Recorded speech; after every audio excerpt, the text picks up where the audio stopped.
introduce you to my nutritionist, Kristy Regan. She is a holistic nutritionist, and she is an expert in SIBO. She's had it herself, and she has so many practical ideas about how to really work the diet to your advantage and to deal with, when you have to cheat, when you're have to cheat. Do you like that? I have to cheat all the time. So she really helps out also with ideas about how to deal with social situations, and asks really good questions like, so what are you eating? And that seems like a pretty basic question, but it's amazing when she asked me that, how it totally changed my life. It was like the right words at the right time. And I'm so glad you're in my life, Kristy. Thank you so much. Thank you. So, okay, tell us your story about your SIBO, and then let's get to what we can actually finally eat. I was diagnosed with SIBO in 2012.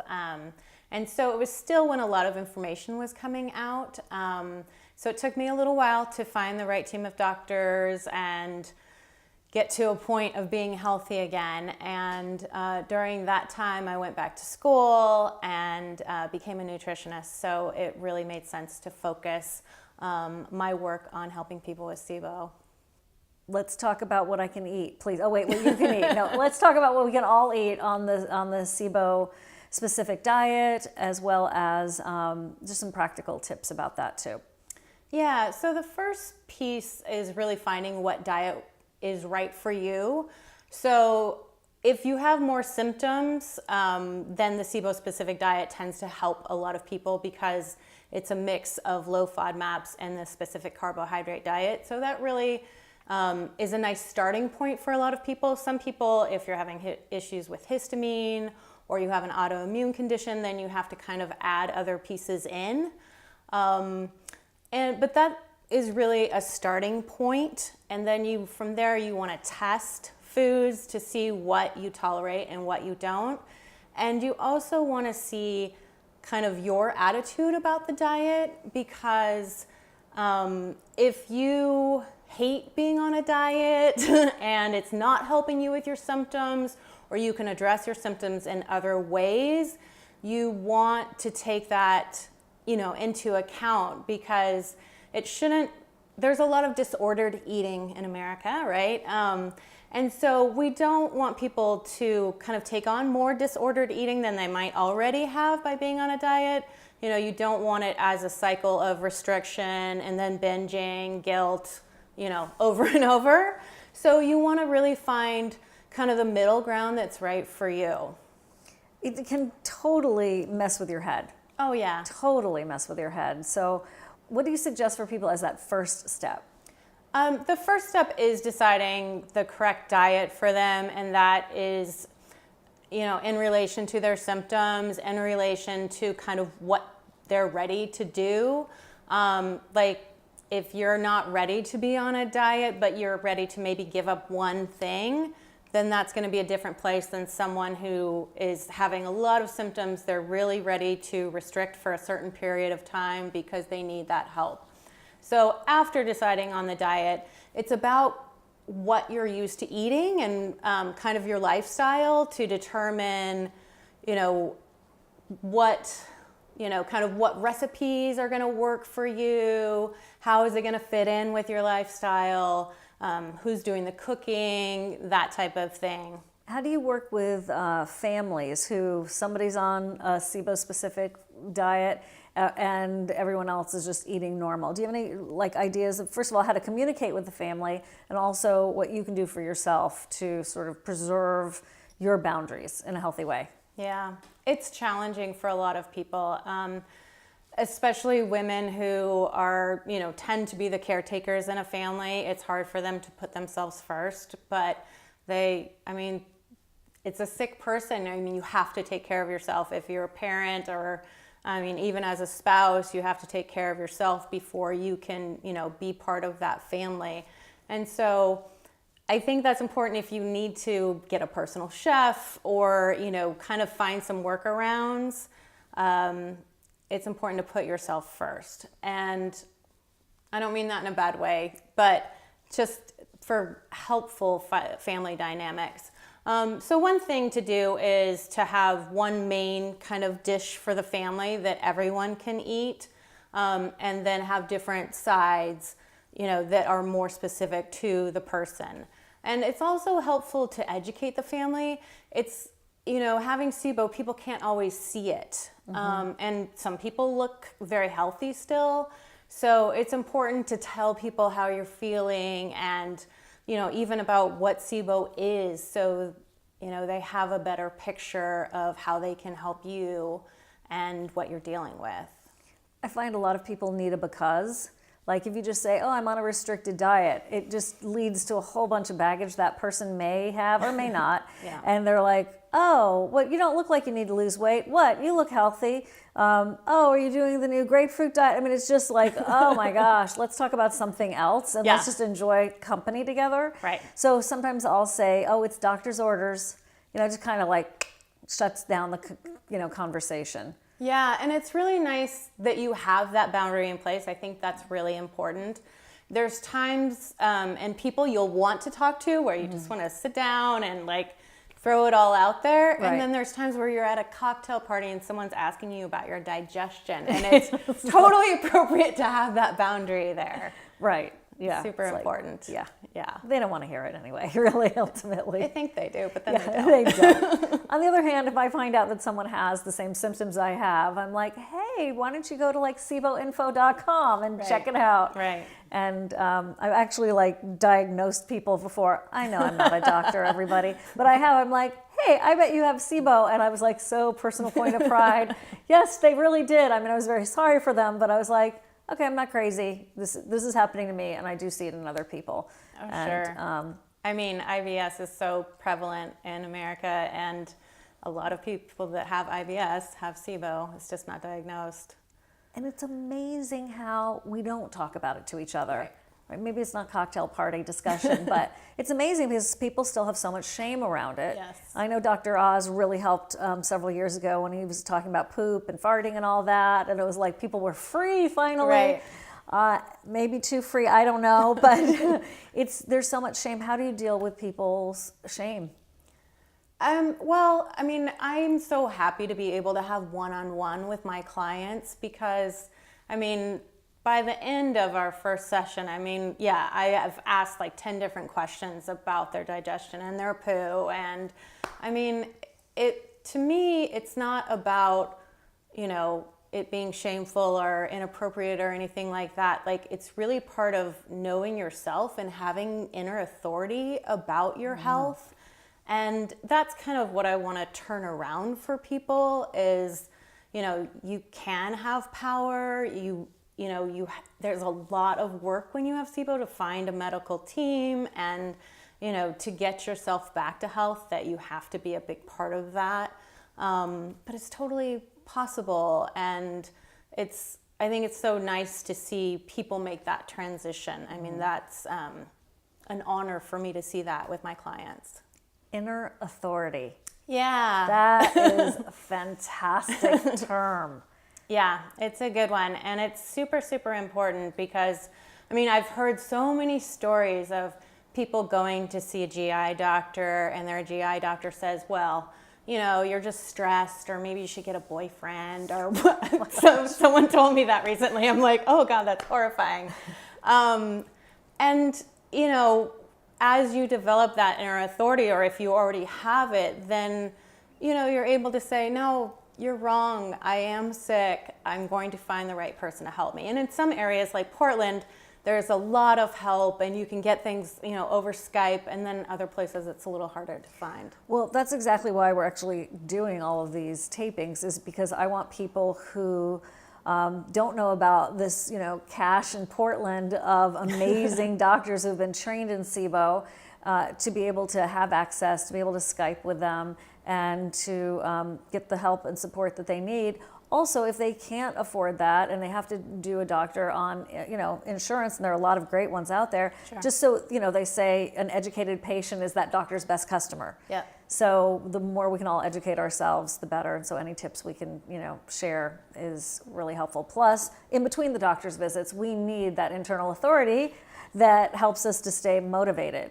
because I find like after I talk to you, I am so compliant, and then slowly as the days drift away, like, yeah, I'm not so much. So it's a constant, it's a constant dance. Yes. Basically.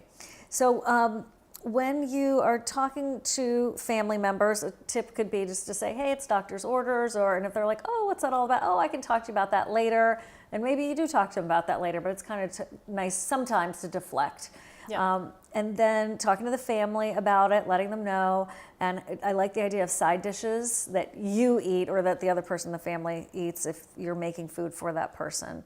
The idea of a personal chef sounds so extravagant. Like, it does. Doesn't it? It does. But it doesn't have to be. No, That's right. It's actually not. Yeah, I mean, I know that there's people that I refer clients to here in Portland that, the range is anywhere from $30 an hour to $100 an hour. So there's a wide range. But if you have someone come in and cook for you for a couple hours, you're able to freeze some things, then, that can make all the difference to someone.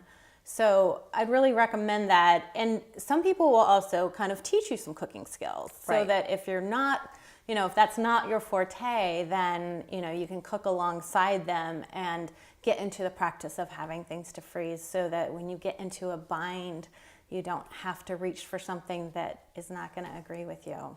That happens so often. The like constant battle of trying not to get so hungry that you'll just have what I call a desperation snack, and you'll like eat anything. Right. So, we have to, of course, plan our meals. We're trying to do food spacing, and we're trying to have that healthy idea in the refrigerator. Or let's talk about travel, because it is full of landmines of food that is not SIBO friendly. Right, definitely. So I'd really recommend talking to a chef at a restaurant in advance, researching the restaurants in the area you're going to, staying at an Airbnb type of house or place where you can cook, depending on, how long it is and that sort of thing. It's different. And then bringing food as much as you can. So like I used to travel with 24-hour yogurt, and I had a little doctor's note, and I would bring along a couple little things, but that was my main thing. And so I just knew that I had breakfast with me for a week and that I didn't have to worry about that. And it was really helpful, and then was less stress for me too. So you took it on the airplane? Yeah. Yeah, just with the doctor's note? Yeah. I got wanded a couple times, tested, but it's fine. No big deal. Yeah. Did you run it through the x-ray machine, or did you have the TSA agent like test it separately? Because I usually have, they usually will let you take food, but they only the amount that you're probably going to eat on the meal, on the plane. But then if you probably need to bring more, or if you need to bring liquids more than 2 ounces, then you're probably going to need a doctor's note. And then I don't want my yogurt x-rayed. Yeah. So just handing it to the TSA. Through the x-ray. Well, I'm sure you were fine, but here I am. Yeah, here you are. Yeah.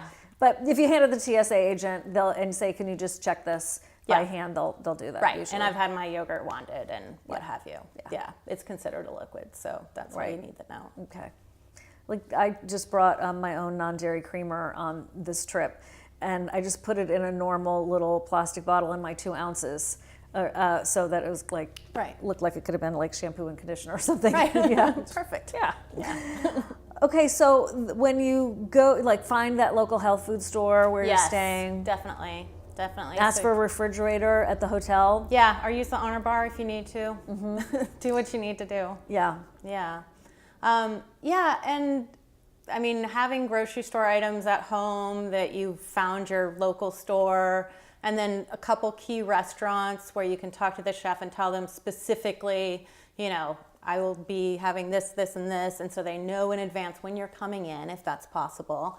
And if not, you can always go in and say, I have some very severe food allergies. Please make me this, with oil, salt, and pepper, and that's it. And most places are pretty good about that. They understand that. I think they're finding that if there's a group that has one person with a food intolerance, allergy, or strong preference, or ethic around it, that they're trying to accommodate more, because that person becomes the veto diner, where they're like, oh, we can't go to, because, Shivan doesn't eat meat or whatever. So I think restaurants are realizing there's more and more of that going on for whatever the diet is. And so they are trying to cater more. Yeah, definitely. But do call in advance, because that does make a big difference. It makes a huge difference. Yeah. I mean, yeah, you don't want to go during rush and have the waiter all over the place and then not also feel safe. You want it to be a safe feeling experience. Yeah, exactly.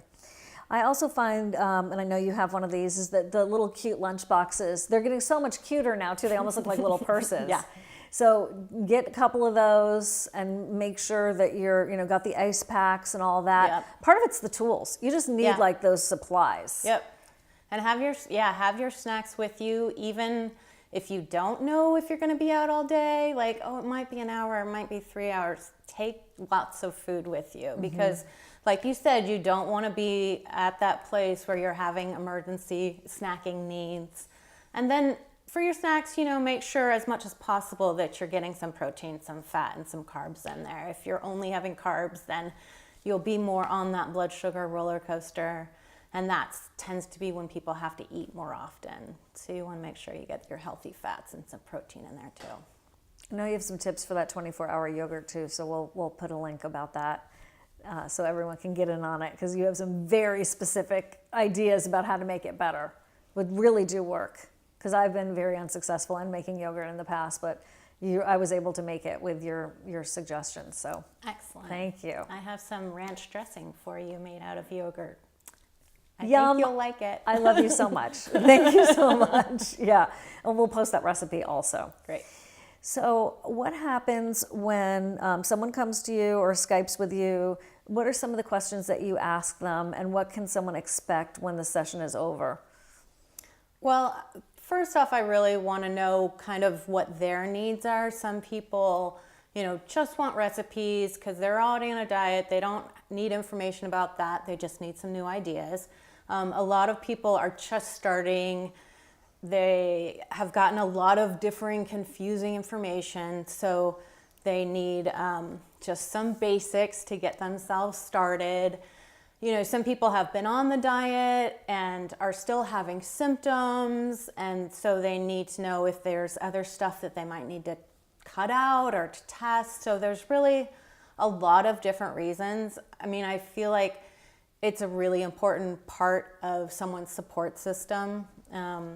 So, I'll ask about their symptoms, about their bowel movements, about their sleep, their general health, what's important to them, kind of what their lifestyle is like, what their family is like. And so just to get a feel for how I can support them. And so each session I have with all my clients is, some of the questions I ask are the same, because I always ask about bowel movements, I always ask about food. But beyond that, it's always tailored to the person. So if you wanted a food plan, can you provide a food plan? I can. Most people want recipes, but I do meal plans, and actually there's some free menus that I've done for the SIBO Center that are on SIBOcenter.com. So they're seasonal menus. Yeah, I've actually seen them. They're so good. Yeah, we could probably link to one of those. Sure. Okay. Yeah, absolutely. Absolutely. What do you think about food diaries? I think they can be great. And I prefer to have them as a short-term piece. I think long-term it can drive you crazy a little bit to have a food diary. But in the short term, especially if you're having issues with certain symptoms that, are still coming up, then it can be really helpful to kind of see links between what you're eating and what your symptoms are. So you find that food diaries work, or is that a myth? I don't think it's a myth. I mean, I don't think that it's going to solve everything. It's not going to cure your SIBO. Right. But it can really help. I do food, mood, bowel movement, and self-care, just for a couple days or up to a week if someone wants to, and to see the links between all those things. Because let's say you eat something one day, some people will have very immediate symptoms like bowel grumbling or nausea or what have you. And that's different than maybe having constipation the next day because you ate eggs and you're having issues with eggs. So having a couple days and having all those components can really be helpful. It takes a lot of the guesswork out. Like, Yes. am I crazy? Is this really happening? Right. Could there be a relationship? But I ate that 2 days ago. How can that be impacting me now? Right. If you have motility issues, 2 days is not unusual. Right, exactly. And we'd like to think we'd all remember all our symptoms and all the food, but sometimes I can't remember what I ate yesterday. So if it doesn't drive you crazy, it can be very helpful. Are there any apps you like for keeping track? No. Not yet. Do you have some that you don't like? Like, you've tried them, you don't like them? Most people, I just give them my piece of paper. Yeah. I figure people already have enough apps, but I'll have to see if there's one out there. I'm mostly a low FODMAP app advocate because it's just so nice with That Monash University one? Yeah, because they're always doing testing, and so you can look at the amounts. A lot of things with the diet as far as the symptoms have to do with the amounts. Like, okay, I can have a half cup of this, but when I have a cup, then all of a sudden I'm not feeling so good. And then it also shows you, I'm not paid by them for anything. I just think it's great. And then it shows you kind of what high FODMAP an item might have. So you can say, well, okay, this has high fructose, but I don't have fructose malabsorption, so this should be fine. And so it gives you more information. It's a great app. Yeah. Yeah. You should do your own app, just I'm saying. Yeah, you should. I should, and then I could advocate my own app. That's right. I'm just saying. Anyway, I think Dr. Seebecker should have an app for the SIBO specific I food think guide. so too. Yeah, I think so. We will talk to her about that. Good. Okay, that's a great idea. So, what would you say about any advice for kids, for moms taking care of or dads taking care of kids who may have SIBO? It's hard with kids. I think as much as possible, you want to normalize things and make sure that you're not courting disordered eating for young kids. It's really important. They don't want to feel different than everyone else. And so to a certain extent with the diet, you want to fight your battles. It depends how sick the child is. And, when you're cooking, you want to make food seem,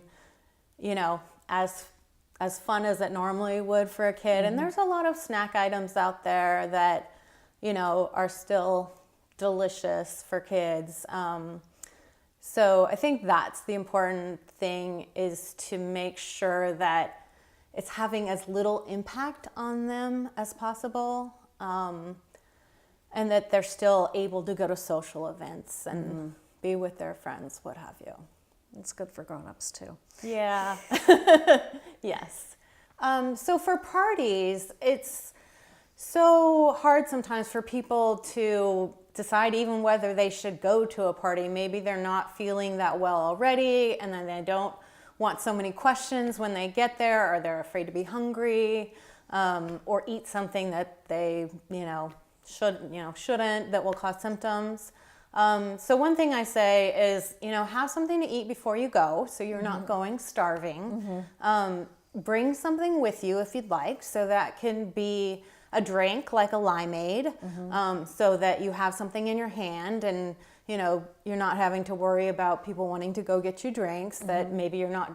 So a lot of people with SIBO have a hard time with alcohol, and so just to have a drink in your hand can be comforting without having to drink. And then if you want, bring a snack also. A lot of times the hostess or hostess will appreciate that. And then you have something to eat there that you're not worried about. Right. I like that idea. Just let the host know. Yeah. Yeah.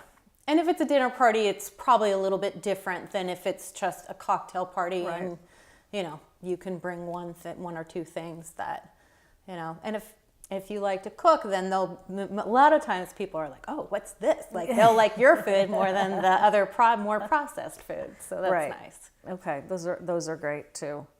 And also to have dinner parties at your house, so that if you, either if you like to cook or you have a personal chef, you can control the menu much more than you can if you're out or if you're going to a party. So, I mean, you can tell someone, okay, bring a salad, I'll take care of the salad dressing, so people can bring things, but you have a little more control than you would otherwise. No, that is a great idea. It does mean you'll have to clean the house, though. So I am not having somebody over for a dinner party in the near future. Just your close friends. It's just the closest friends. No, I really like that idea a lot. We sometimes will go to a restaurant, like repeatedly to the same restaurant. Yes. Because I know that I can eat there. It's, we just rotate different friends Yep. through the same restaurant, and it's fine. Yeah. The higher end restaurants where you get to know the chef. It's very comforting to have a place where you can go and be out and still feel safe. Right. And if you don't really want the topic brought up because it's maybe your boss or something and it's just not what you're there to talk about, right. It's like, oh yeah, I'll just have the regular, and it seems like you're just eating a normal meal. Yeah. Yeah. Yeah, and you are. Yeah. I don't like it when it becomes a distraction. Right. That's when it just becomes a little bit more tricky socially. So I hope some of these tips are helping. Okay, so what else do we need to talk about to make sure everybody's got some good ideas for getting through the day? We talked about taking snacks with you so that you have food wherever you go. And I think that I also advocate kind of looking at snacks differently. So, I mean, traditionally think of snacks as bars and things like that. And that's okay if you can do nuts and coconut and things like that bars are made out of. But if that's not convenient for you, then, you can take Tupperware and you can take your, like you said, your cute little lunch bag, and, you can put whatever you want in there if it's leftovers from your last meal or whatever. The key piece is that, you have something to eat and a fork, and it's going to tide you over until you're home again. When I came here to meet with the doctors and to see everybody, it's like everybody has their little lunch bag. Everybody has their glass, meal left over, whatever. And it's just like standard operating procedure. And what I also like, and it's a reminder for me, and I hope maybe it'll help you, is like there's a very clear understanding of like, well, I need to have lunch. But here, the need, when you say I need to have lunch, it means something different than like, yeah, I need to eat something on the go. It's like, I'm going to take the little food I brought with me, I'm going to sit someplace, and I'm going to quietly and peacefully eat this meal. Yeah. So it's just such an important mindset. Yeah, and I think that's really a piece of self-care. Mm-hmm. And self-care is so important. And that kind of goes back to that inner authority of saying, this is what I need right now. And it can be something as small as saying, like, I'm going to take a couple minutes to sit here, take my time chewing my meal and enjoying it and feeling gratitude, for what I have, to, meditating, what have you, the things, like incorporating the things into your life that are meaningful to you and also really support you. How much water should we be drinking? There's a lot of different schools of thought on that. And I think it's a little personal for people. I mean, certainly I think that it's very important to stay hydrated. It's important for motility. It's important, for all aspects. So I highly recommend staying hydrated. I think that's a little bit different per person. Any tips for getting enough water in the day? Like, do you suggest fruit diffusers, a little bit of stevia and honey, or stevia and lemon? Yeah, anything that will get you to drink water if you wouldn't be drinking it otherwise, whether that's herbal tea or if you need to add calories in, then making yourself like a soda with honey simple syrup and some fruit juice,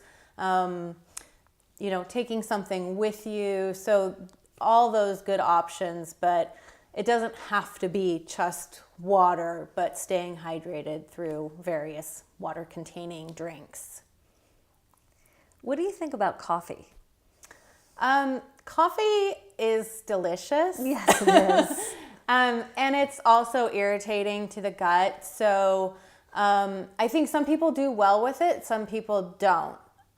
So it is helpful to know which one of those you are and kind of what your connection to it is. And so for some people that means letting go of it for a little while or cutting down on it severely, but some people it's an all or nothing proposition. And I think that it's healthy sometimes to let it go and see how you feel without coffee, and then make decisions from there. I mean, I personally love coffee, and so I did cut it out for a while, but I like having it in certain amounts now. It's cyclical. It's so cyclical, isn't it?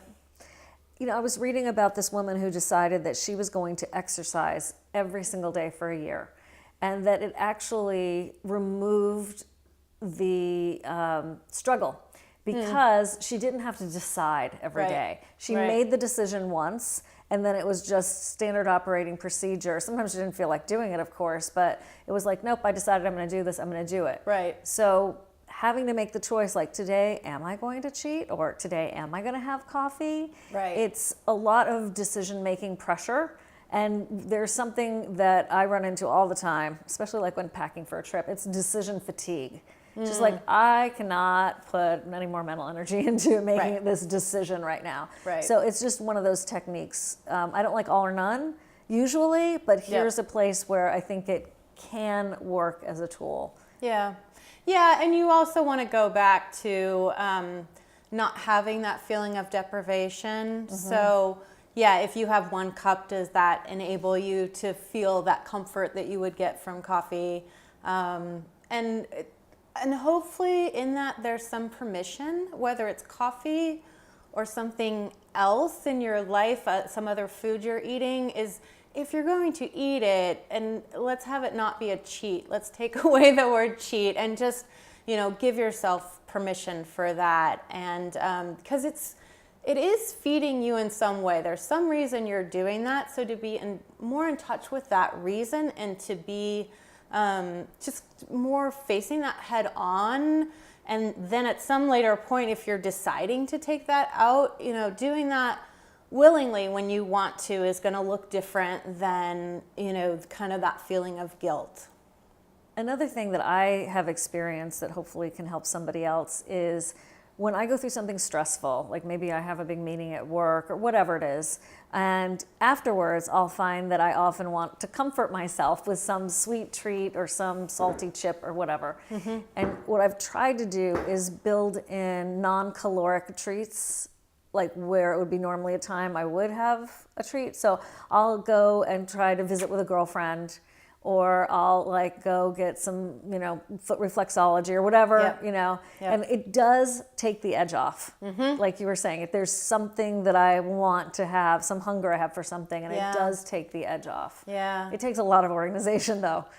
Yeah. Well, and that's the self-knowledge piece too. That's the mindful eating of, I'm having hunger, and what kind of hunger is it?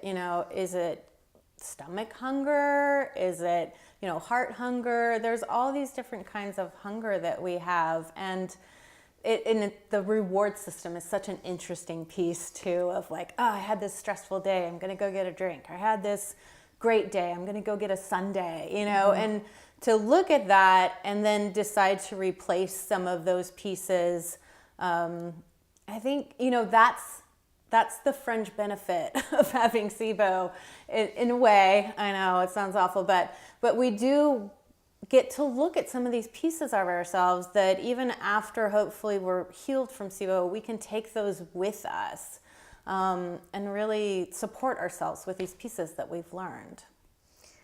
When I think about the all or none thinking and what we're talking about, and not feeling guilty or having shame about whatever struggle you have around being compliant, it helped me one day when I was like, look, I'm just going to have a little something that wasn't on the plan. And I was probably going to have a symptom. And there have been many times when I've done that. And I've been like, I'm going to have something. I'm going to have a symptom. I'm fine with it. And then there are other times when I'm like, I'm really wanting to be like clean right now. Yep. And I had this visualization, which was a dining room table set beautifully. And if I was the hostess and I was, oh, how does the dining room table look? If there was like a walnut on there, I'd be like, well, what's this doing here? And I'd take it out, because even one thing can trigger a symptom. So like it can, like, you just want a clean, beautiful, perfect table, and you don't want that one thing mucking it up. I don't know if that helps anybody. I could just be like in my own little universe on that, but it has helped me on occasion, just to go like, no, that's like going to be messing up a perfectly made dining room table or bed or something, or like vacuuming the carpet and then leaving like this one piece of paper on the floor. It would bug you. Yeah. And I'm just getting this visual of a dining room table with a walnut in the middle, which is great. And I think what you're doing, if I can translate it Please accurately, do. Doctor, nutritionist, is, you know, you're waiting. And so, I mean, a lot of times we say, I want a cookie, I'm going to eat a cookie. I mean, we're eating the cookie as we say, I want a cookie. And so what you're doing is you're being with that feeling. And a lot of times for a craving, that changes it. And so you're looking at the hunger, you're looking at the why, you're sitting with it, and then it can disarm it. Or you can say, yeah, I really do want something sweet, but I don't want to have a symptom. So what sounds like almost as good as that one thing I thought of first? right? That's Yeah. where bananas come in. Although they can be tricky. Those bananas, they can be tricky. They can cause symptoms. Like I think if they can create like a histamine reaction in some people. They're so good. They're so good. There's so many things you can do with them. Yeah, they're really versatile. Are they a resistant starch, and should they be ripe versus unripe? It's a whole thing. Yeah, there's a lot of different schools of thought on that. So, yeah. Yeah, you just have to watch and decide. Yeah. Yeah. And then the other thing is, do you find that when your clients like start to feel much better, and then they will, slide backwards because they're like, hey, I was feeling good, and then they feel like, oh, I can eat what I want now. Right. And that just seems to not be the case. For a lot of people, it's not the case, that it's a very gradual healing over time. And so, some of it is like, oh, I'm going to make all these nut items or all these coconut items. And then it's like, they're delicious, but all of a sudden I feel bad all the time. And so it's kind of looking at what you're adding in and doing it over time. And, sometimes it is going out to a meal that has some, items in it that you wouldn't normally eat, and giving yourself permission to do that. And then other times, just staying within your parameters of what you do well with. So, I mean, for some people, they can have that flexibility where they're not, kind of eating all this new stuff at once, but they can have a meal here or there that is outside, and then they kind of go back and they're testing new items as they're going along. So it does look different for each person. But a lot of people, we have those, especially if we're feeling restricted, we want to go out and have some fun. Mm-hmm. And it's interesting, like a lot of people do better with different foods when they're on vacation. And I think some of that is like they're less stressed. They're more in this fun environment, so they do better. So I feel like the more that we can look at testing foods and adding foods in an atmosphere that feels supportive and isn't rushed, and we have permission to try things, we're less stressed, then that can definitely help more. Let's talk about some specific foods. So, like, what do you suggest for people in general that's pretty safe for breakfast, snacks, and desserts? For breakfast, it depends on the person. I mean, eggs are great and quick if you're not having issues with eggs. Some people can do egg yolks, but they can't do the egg whites because the whites have more protein. But if you are doing eggs, then that can be really easy, just from like a fried egg to doing like a frittata or doing like a zucchini broccoli pancake. That recipe's somewhere on my site. And having things like that ready. You can also do like muffins or breads that are almond based or coconut flour based. And most people can, if you're further along, you can probably do some of that. But some people, like, they can do like a butternut squash or a carrot puree in the morning, add some healthy fat. You know, if people aren't having fat malabsorption issues, like I say, like definitely like a tablespoon of fat at each meal. It's helpful with constipation, with a ton of things. And, you know, adding spices like cinnamon at breakfast are nice. If you're doing white rice, it's not on the SIBO specific diet, but I know Dr. Seebecker recommends it, and I often recommend it, white rice, to people who need a little extra carbs in their diet. So if they're doing well with that, then you can do some kind of like rice porridge or rice pudding with lactose-free milk, or with, you know, coconut milk or almond milk. So there's a lot of options. So it really kind of depends on what you're tolerating. And also I recommend, you know, kind of not looking at breakfast as having to be traditional breakfast foods. Right. Always. Like, if you want leftovers, eat leftovers. Right. Doesn't matter. Yeah. Have a sweet potato if you want to. Exactly. Right. No, it is. It's good to get out of the traditional, you have to do this. This is what other people eat. And it gives you some freedom. Yes. Yeah, it gives you a lot of freedom. And then people are like, oh, you're having a sweet potato for breakfast if you brought it to work or whatever. Yep. Love it. Sure. Do you want some? No, that's okay. Well, it's probably looking a lot better than their, you know, takeout muffin at that point, I think. It depends, you know, it's our view, it's our vision of it, right? Yeah. What do you think about for snacks? I mean, do you have any like quick suggestions for snacks? If people are doing well with nuts, then doing like a nut ball and having those in the fridge to take with you are great. Like, you can do a smoothie is also nice, with like frozen fruit, coconut oil, whatever kind of milk, nut butter. If you tolerate nut butter, you can throw some banana in there, frozen banana, to kind of make it frothy. So that's a nice snack too. And again, I go back to advocating of, you know, make sure you've got some protein, fat, and carbs in there, just to have it well-rounded. I mean, in the best case scenario, you're leaving, you know, 3-4 hours, 3 to 5, in between meals, so that the migrating motor complex can do its work. So I do ask my clients, if you're always hungry, I ask them what they're eating at a particular meal, because they might not be getting enough, or maybe they don't have enough fat in that meal, or maybe they're not getting enough protein. So I like to look at that first. But I know for a lot of us with SIBO, it's like you're always hungry. So you want to make sure that you're addressing your meal. And then, you know, if you can wait at least a couple hours and then have a snack closer to your next meal, at least you've waited, you know, those couple hours. And then kind of going back to looking at non-traditional snacks of, you know, if you have leftovers from your last meal, put it in your container, take it with you. Right. And then for desserts, we were talking about bananas before. An easy one is like sliced banana with a little bit of honey, a little bit of ghee or coconut oil, just sauteed in a pan, something like that. It's delicious and it's really easy. And then making some things, you know, ahead is nice. And once you stop eating as many carbs, because most of these diets are low carb and you're not having as much sugar, you know, things tend to taste a lot sweeter because your taste changed a little bit. And no one believes that unless they've gone through it. They're like, what? I'm never going to do that.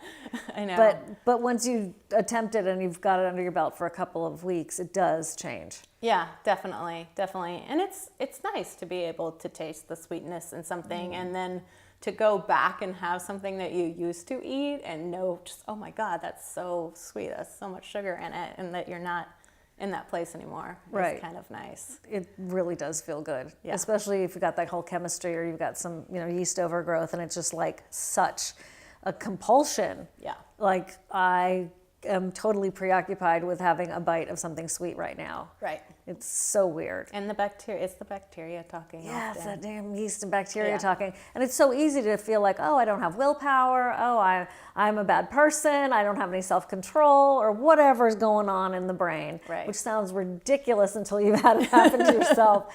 And then to find out like, oh, wow, I had a yeast overgrowth or, I had SIBO. And then you realize that it wasn't really that you were weak. Right. No, it has nothing to do with that. I mean, the gut-brain connection is very powerful. And I mean, these organisms are trying to survive, essentially. They're, there's a medium ground with that, with listening to yourself, kind of going back to that, that listening and seeing, well, can I sit with this a little bit? Is there something specifically I have in the house that I can have that, won't give me symptoms, that type of thing. When people have even really good diets. Like I've had an amazing diet for so long, even though it sounds like I cheat all the time. I mean, I really eat very clean food and I've been paying attention to it since I was 14 years old. And I still got SIBO, right? And I still can eat great food and still be feeling symptomatic. And if someone else ate that food, they'd probably get like incredibly healthy. Right. So that's another thing, like I used to beat myself up about it. Like, I'm eating right. What's wrong with me? And what it was the SIBO and then leaky gut and IBS and all that. So that leads me to salads because everyone says salads are so good for you. And there was a time when, I ate salads twice a day. Right. And I was getting, all this roughage and all that, but I ended up feeling worse from it. Oh, yeah. So how do you help people kind of get enough greens in, get enough veggies in, but also like work with the whole concept of a salad? Yeah. I definitely don't recommend full meal salads for most people. I mean, now and then I meet someone that can have more of that, but I think it's infrequent. So definitely more like a side salad, or microgreens are good because they are nutrient dense. What's a microgreen? Oh, it's like a shoot, so the beginning of a plant. And so you can find them in the store. Like sunflower sprouts, kind of? Yeah. Okay. Yeah, or they have basil or broccoli, microgreens. I mean, there's a lot of different ones out there. And so you can take a small amount and it's nutrient dense. So you can put it in bone broth, on top of a salad, in a soup, anything like that.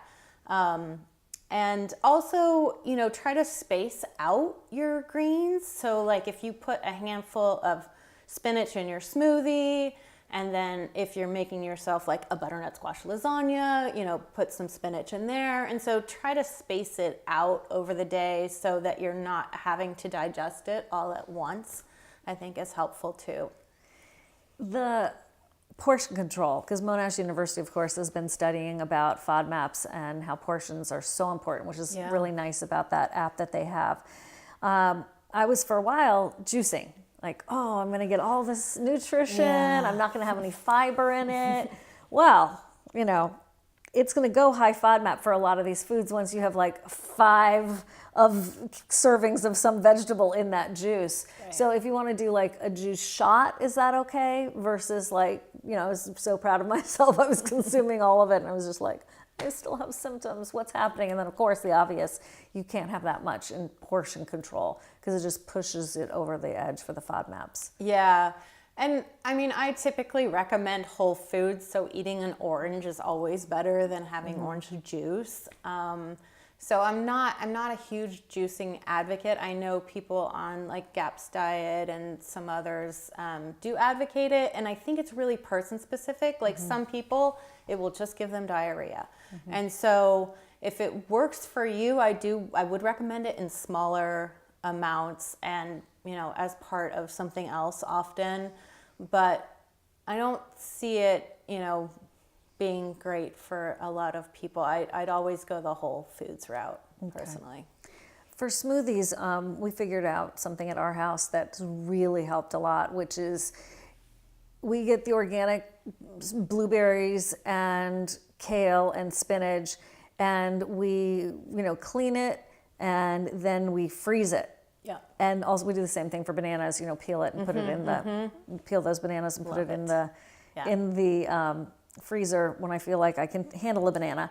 But then we're not running to the grocery store all the time. And one of my pet peeves is wasting food. Right. So I don't have all this food going to waste. So you also get to eliminate putting ice in the smoothie that way Right. too. Right. So it's not taking up the extra space. You can throw in more nutrient dense food where you would normally have ice. Yes, that's a great tip. I know. I love the frozen bananas, and makes it all frothy and beautiful. Yeah. And it's like nice just to be able to open up the freezer drawer and like there they are. We also put them in like we call them the smoothie bags. So in each plastic bag in the freezer, we have the perfect amount of the kale and the spinach and the berries and the banana already. You're like your own personal chef. I learned from the best. So we just throw it in the blender or the Vitamix or that's the perfect. NutriBullet, and it does make things faster. Yeah, it saves you a lot of time in the morning, probably when you're getting ready to go. Yeah, That's it does help. fantastic. Yeah. Yeah. Thank you so much. Thank you. It's been my pleasure. It's so good to be with you in person I know. instead of just on I Skype. like it. I like it too. Okay, well, hopefully a lot of people will take your tips and advice, and we'll give everybody the information about how they can get a hold of you Thank for you. a consult. Yes, great. Thank you.